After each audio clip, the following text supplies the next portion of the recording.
오늘은 이제 유다와 이스라엘에 내린 하나님의 심판에 관한 메시지를 보면서 저희들이 은혜를 좀 나누고자 합니다. 우리 어제 본문에서도 보면 이방 나라들에 대해서 하나님께서 여호와께서 이 심판을 하신다 하셨고, 또 그들의 서너 가지 죄로 말미암아 이것이 공통적인 죄의 목록들이었다라는 것이고요.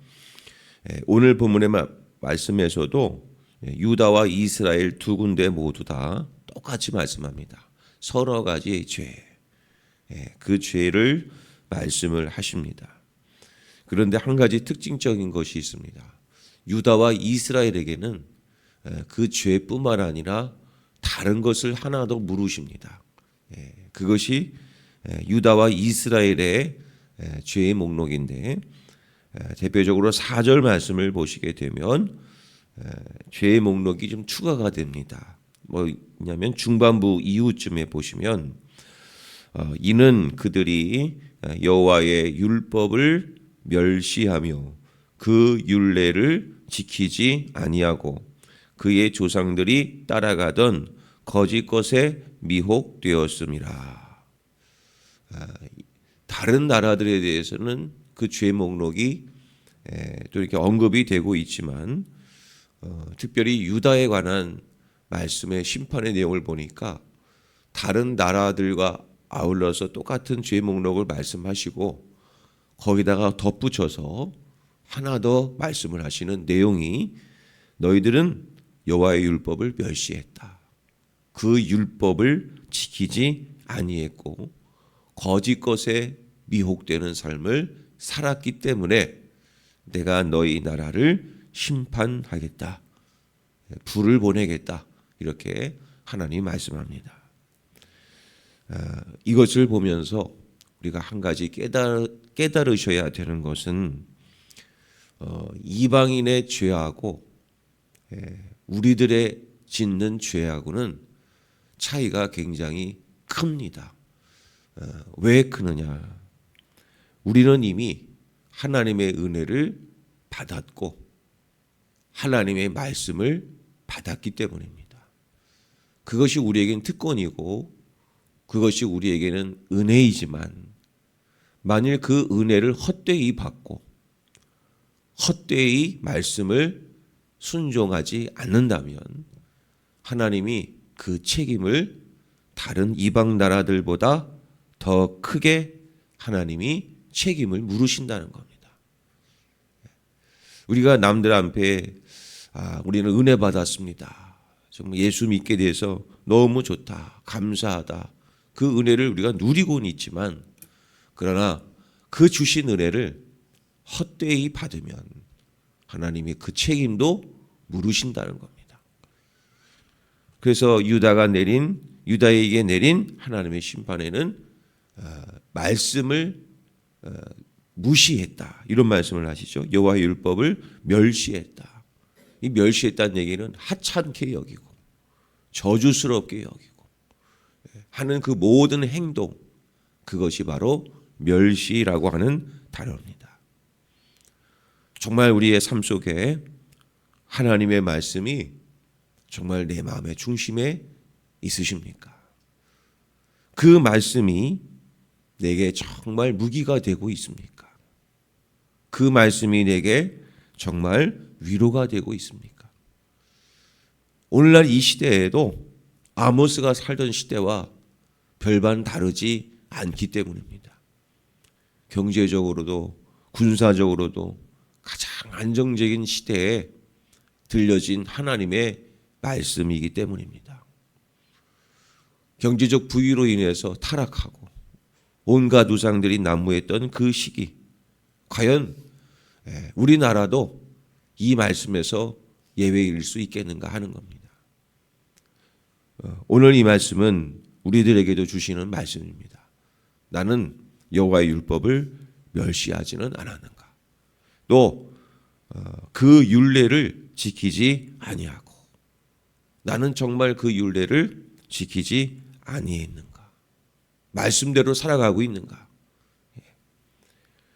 그리고 그의 조상들이 따라가던 거짓 것에 미혹되었다. 이 거짓 것은 거기 성경에 풋노트가 되어 있는데 거짓 것을 따라가 보면 우상이라고 되어 있을 겁니다. 과연 나는 그 우상에 대해서 미혹당하고 있지는 않은가? 우상이 뭐 어떤 눈에 보이는 어떤 형상을 만들어 놓고 그 앞에 절하는 것 뭐 있을 수 있겠는데 그것뿐이겠습니까? 성경을 보면 신약으로 건너오면 탐심도 우상 숭배라, 재물도 우상 숭배라, 여러 가지 죄가 하나님만큼 사랑하는 것은 전부 다 우상인 겁니다. 자녀들도 우상이 될 수 있습니다. 이 시대는 하나님과 견주어서 많은 우상들이 있습니다. 심지어 통계를 보면 기독교 인구의 절반 이상이 전부 다 이런 점을 보거나 운세를 보는 기독교인들도 많다고 하는데, 과연 나는 이런 세상의 우상들 앞에서 나는 미혹당하지 않고 정말 하나님만 바라보고 있는가? 제일 무서운 신앙이 미지근한 신앙입니다. 차라리 차갑든지. 미지근한 신앙은 하나님 말씀하지 않습니까? 토하여 내치겠다. 하나님을 믿는다 하면서 한쪽 발은 하나님께 두지만 다른 한쪽 발은 적절하게 세상에 걸쳐놓고 이럴 때는 하나님 믿고 저럴 때는 하나님 믿지 않고, 이 죄가 제일 무서운 죄입니다. 성도 여러분, 우리가 연말을 맞이해서 우리가 하나님을 믿으며 신앙생활하고 교회에 다니고 또 직분 받아서 섬기고 있지만 정말 나는 마음을 다해서 하나님을 섬기고 있는가? 그거를 한번 내 마음속에 질문을 꼭 던져보셔야 됩니다. 어쩌면 지금도 우리에게 찾아오셔서 강가에서 고기를 잡고 있던 베드로에게 찾아오셔서 세 가지 질문을 하나님이 하셨지요. 요한의 아들 시몬아, 너는 나를 사랑하느냐? 똑같이 세 번 물으십니다. 지금 우리들에게 필요한 것, 지금 우리들에게 요구되어지는 것이 무엇입니까? 하나님 이거 주세요. 하나님 저거 해결해 주세요. 그것보다 더 중요한 것이 있습니다. 하나님 물으십니다. 아무개야, 너 지금 나 사랑하느냐? 하나님은 그것을 원하십니다. 그것을 내가 제대로 한다면 나머지는 하나님이 해결해 주십니다. 우리가 이 대림절을 맞이하면서 하나님보다 더 힘있게 여겨지고 하나님보다 더 즐겼던 것이 있다면 우리는 하나님 앞에 이 대림절 기간을 회개함으로 제대로 보낼 수 있어야 합니다. 이것이 하나님이 유다와 이스라엘에게 내린 심판의 가장 중요한 골자입니다. 또 하나 이스라엘 백성들에게 그 죄를 물으십니다. 6절 말씀 후반부부터 7절 말씀을 보면 6절 끝부분에 너희들은 신 한 켤레를 받고 가련한 자를 팔았다. 7절에 힘 없는 자의 머리를 티끌 먼지 속에 발로 밟았다. 연약한 자의 길을 굽게 했다.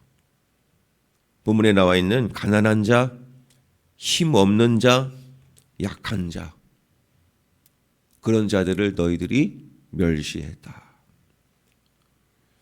복음서에 보면 하나님 주님 예수님께서 이런 말씀을 하시죠. 너희들이 내가 배고플 때에 너희들이 먹을 것을 주지 않았느냐? 헐벗었을 때 너희들이 나를 입혀주지 아니했느냐? 그러니까 제자들이 묻습니다. 아니 예수님, 저희들이 언제 그렇게 했습니까? 너희들이 가난한 자에게 한 것이 곧 나에게 한 것이다. 이렇게 말씀합니다. 성도 여러분, 그러므로 우리들의 신앙에 있어서 우리는 가난한 자들, 힘없는 자들, 약한 자들을 과연 도와주고 있습니까? 그런 자들을 배려해주고 용서해주고 함께할 수 있을 때 하나님과 함께하는 것입니다. 우리가 연말을 맞이하면서 불우이웃을 돕고 있습니다.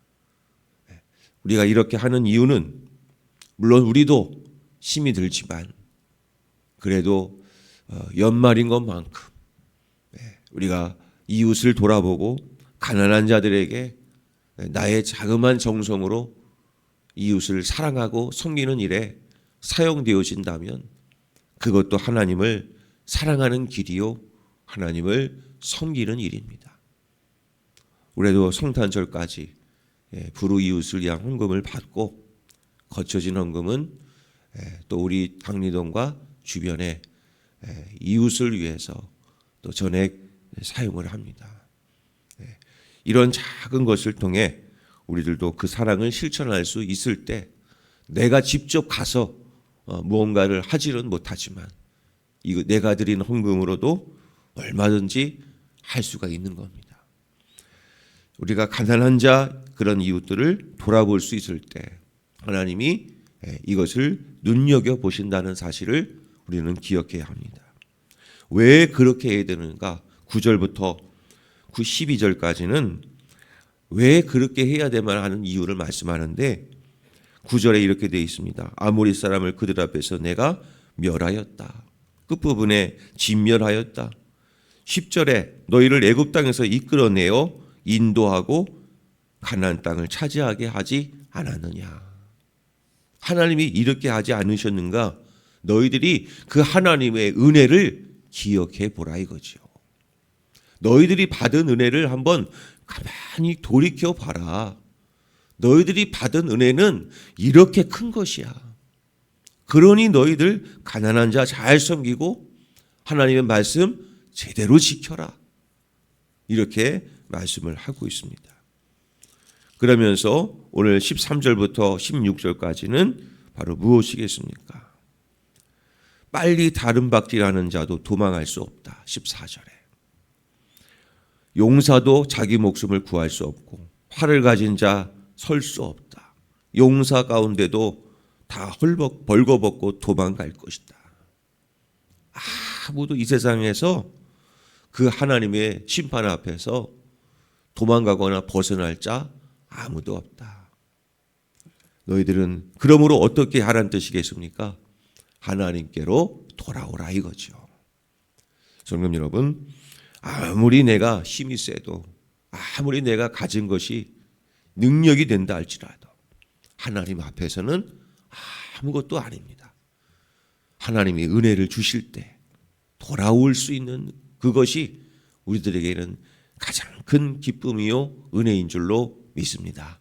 남은 연말 최선을 다해서 하나님께로 돌아오시고 하나님의 은혜를 기억하시고 말씀대로 살고 그리고 하나님께 주신 가난한 자들을 통해 하나님을 섬기는 훈련을 잘 하셔서 하나님께 영광 올려드리는 마지막 연말 한 달이 될 수 있기를 간절히 소망합니다.